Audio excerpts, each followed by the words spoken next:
Žydėjimo bangai einant į pabaigą galima pradėti jau karpyti žiedus. Iš viso gerai būtų juos kasdien atnaujinti ir tuos, kurie jau baigė žydėti, nuskinti. Tačiau, kai jau kerpam daugiau, reikia žiūrėti, kad ne tik tai žiedas būtų nukirptas, bet šakelė, kad patogiau tam augalui būtų ataugti. Jeigu vienas tik žiedas iš visos kekės peržydėjo, jį paprasčiausiai aš nuskinu.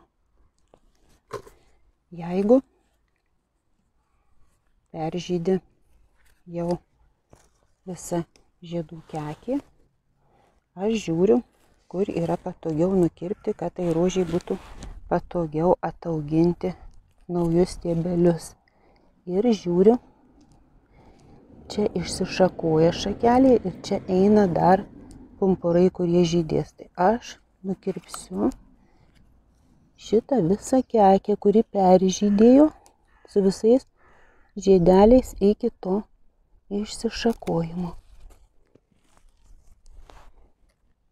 Kai šitas nužydės, kirpsiu dar žemiau.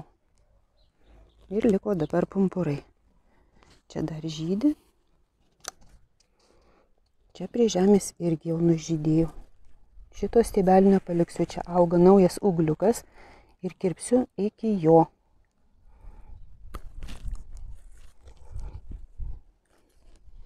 Kai žiedas nukirptas, tų maistinių medžiagų daugiau nenaudos žiedui, o augins naują ūgliuką. Ir jis po kiek laiko pražys, užmezgęs pumpurus. Čia yra absoliutėliai fabulas.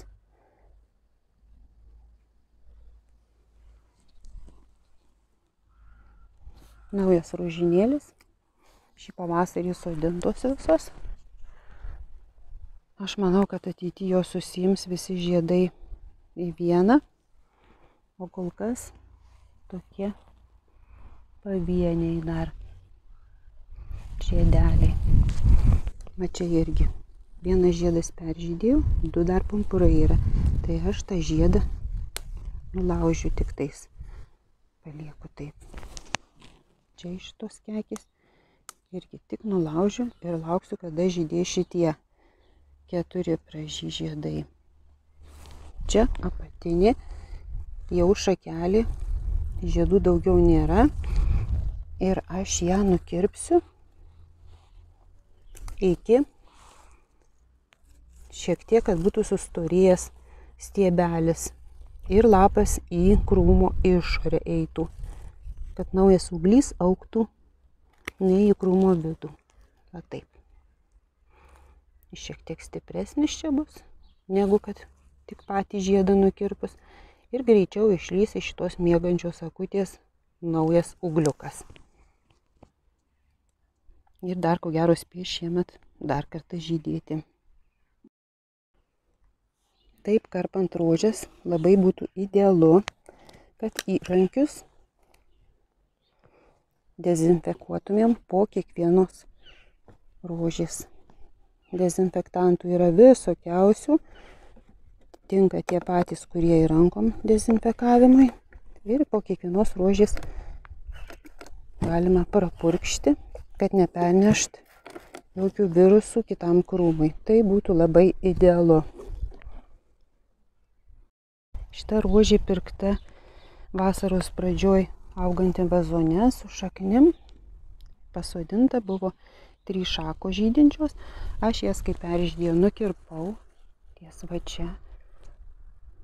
Jinai man jau per šitą mėnesį užaugino iš tų naujų ūgliukų ir sukrovė naujus žiedus.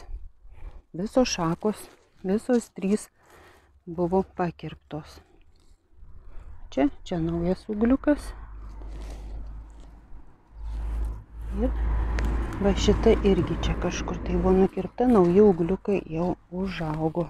Sukrovė pumpurus. Jeigu būtų nenukirptos tos šakos, būtų styrojusios dar iki šio laiko ir ūgliukai dar būtų nespėję užaugti, labiau jokie pumpurai. Tai kuo greičiau pakerpam, tuo greičiau jinai ruošiasi naujam žydėjimui. Čia pavasarį pasodinta desdemona. Deivido Ostino rožė nuo lietaus strazdanas įgavo, labai gražiai žydėjo, kai buvo šilta. Ir va čia va matosi labai gerai jau šoniniai ūgliukai, kurie auga. Nesvarbu, kad dar jinai nepakirpta yra. Nors dar vienas žiedukas žydės, bet jau jai užtenka maisto medžiagų ir jinai jau čia ruošiasi krūmėjimuisi šoniniam šakelėm. Aš kol kas jai nukerpu tik šitą žiedelį. Čia visur ūgliukai eina. Iš visų lapų, iš visų miegančių akelių ir krūmysis. Šitus irgi greičiau pakirpsiu.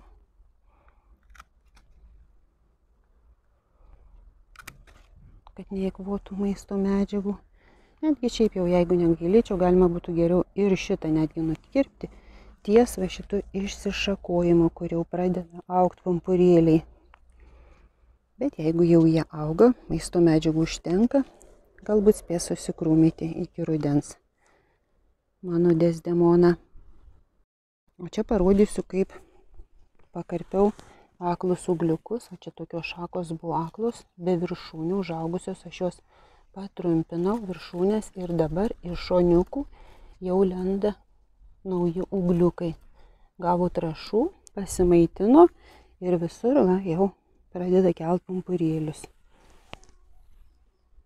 Labai graži rožė. Tik po lietaus žiedai visi guli pilni vandens. Apsunkę. Goldelzė. Pavasarį sodinta. Toks plonas ūgliukas. Aš jį nukirpsiu visiškai. Ir va jisai labai plonas, akivaizdu matosi dėl ko, nes buvo dar vienas ūgliukas, jie buvo išdygę du, nežinau ar matosi, vienas aklas stovi ir šalia jo šitas. Ir tas aklas trukdė šitam ūgliukui, žiedas nelabai gerai išsivystė. Labai mažas buvo. Aš jį nukirpsiu visai. Čia irgi peržydėjau plonytė šakelį. Paliksiu vieną lapelį, vieną pumpuriuką. Čia atnaujinsiu pjūvį, nes labai rudas negražus. Sekantis žiedas mažutis pradeda jau dygt šakelės. Aš ties šitų ir nukirpsiu, nors nemanau, kad tai labai gerai, nes labai plona šakelė. Šitą šaką irgi visą jau nužydėjo. Čia pilnai išsivystęs lapas, aš virš jo ir pakirpsiu. Trupučiuką įstrižai ir iš čia augs naujas ūgliukas, kels žiedą. Čia labai mažas ūgliukas, aš jį nukirpsiu visai.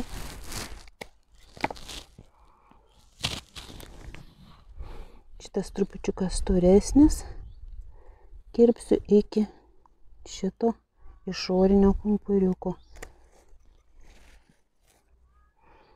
Taip pat atnaujinsiu šitus rudus, nukirpsiu, labai negražus, buvo žali. Čia dar žydė. Išimsiu, nužydėsiu žiedus, kad neliktų tų vaisinių dėžučių ir neaugintų sėklų, neeikvotų energijos. Šitą irgi jau galima, lietus sugadino visiškai. Pati išsivalanti, išsibarstanti rožė, viršui neliktų nieko. Visi žiedlapiai krinta žemyn. Labai gražus žiedas, nestipriai pilna viduris, bet labai gražiai garbanotas. Ir man jisai labai panašus į Homašau barbarą, kuri auga netoliese, tik spalva kitokia. Manau, jos labai dera viena prie kitos šitos rožės. Žiedo sandara.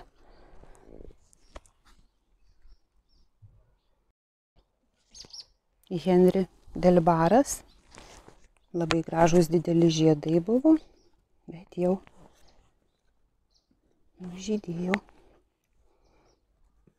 Čia jau penkialapė eina jau gana nuo viršaus, bet aš kirpsiu trupučiuką žemiau, kad pumpuras būtų lapas į lauką, į krūmo išorę. Ir čia bus tvirtesnė šakelė, ant kurios išaugęs pumpuras stipriau laikysis. Šitas nužydėjo žiedas, aš jį taip pat kirpsiu čia. 5 lapeliai ir virš šito lapo nukirpsiu. Ir trečia šaka, kad nebūtų didelio skirtumo tarp šitų visų 3 šakų, kad vienodai jos augtų. Ir čia netgi va yra, kad jau dygsta ūgliukas. Aš prie jo ir nukirpsiu, kad jis ir ne visiškai į išorę, bet čia dar kol kas tik 3 šakos, užteks čia dar tos vietos. Ir liko tokia kompaktiška rožytė, kuri pradės dabar varyti ūgliukus ir kraut naujus pumpurus. O rudenį, kada būna oras vėsesnis, rožės pražysta daug gražesnėm spalvom, jos būna intensyvesnės, žiedai didesni, nes ne taip karšta ir išsivysto pilnai visas žiedas. O ką daryti su vijoklinėm, kurios jau baigia žydėti, kurie dar kybo žiedai, neseniai prasiskleidė, lai žydi. O va tokia šakelės, kur jau viskas yra nužydėję, aš patrumpinu iki pilnai išsivyšiusio lapelio. Jeigu čia prie žiedų yra tik iš 3 lapelių tokie lapai, tai suieškau paskutinį 5 ir prie jo nukerpu. Ir va tai visus žiedynus.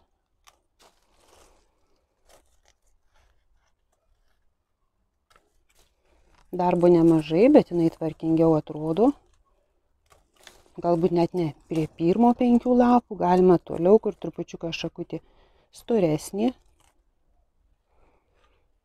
O rudenį jau apsitvarkys visos šakelės, kurios liks.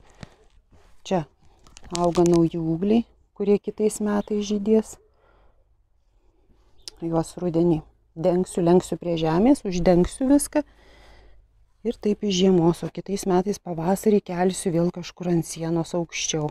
Ir vėl kris va tokios kekės žiedų. O dabar visus karpau. Jeigu čia jau visi nukritę lapeliai, tiesiog tą šakelę visiškai nukerpu.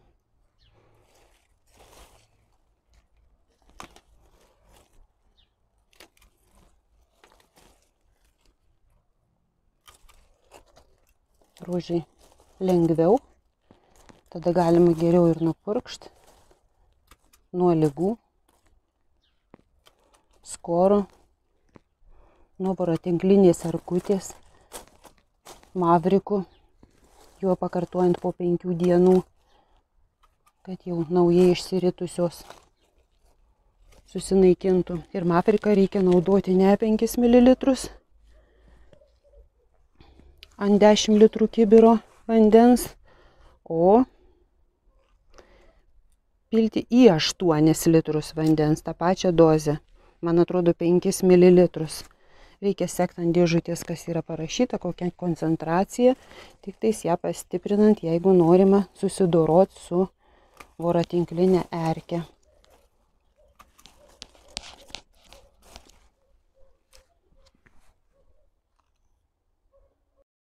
Tai čia šitą rožę žydinti 1 kartą, tai jau jos daugiau žydėjimo nelauksiu, tik tiesiog sutvarkysiu visus nužydėjusius žiedus ir pageltusius nuo sausros ir nuo drėgmės lapelius. Šita rožytė žydės dar kartą. Tai kai dabar peržydės jos va šitas žiedynas, aš jį nukirpsiu iki didelio, pilnai išsivyščiusio jos lapelio, va ties šitą vietą. Ir tada augs nauji ūgliukai iš šonų. Iš žemės eis baziniai ūgliai, o iš čia lys dar nauji ūgliukai, kurie taip pat kraus pumpurus ir žydės. kitą kartą. Šiek tiek vėliau. Kol kas žydi gražiai. Labai įdomi jo savybė, kada jau žiedas žydi ne pirmą dieną, tai žiedlapiai susisuka į tokius vamzdelius. Labai gražiai atrodo. Nežinau jos pavadinimo, galbūt kas nors auginat. Norėčiau, kad komentaruose parašytumėt, kokia tai gali būti rožė. Smulkų žiedeliai, žydi visą vasarą, nekvepia ir žydint ne pirmą dieną, žiedai susisuka į vamzdelius, žiedlapiai. Labai graži, žiedų turi labai daug.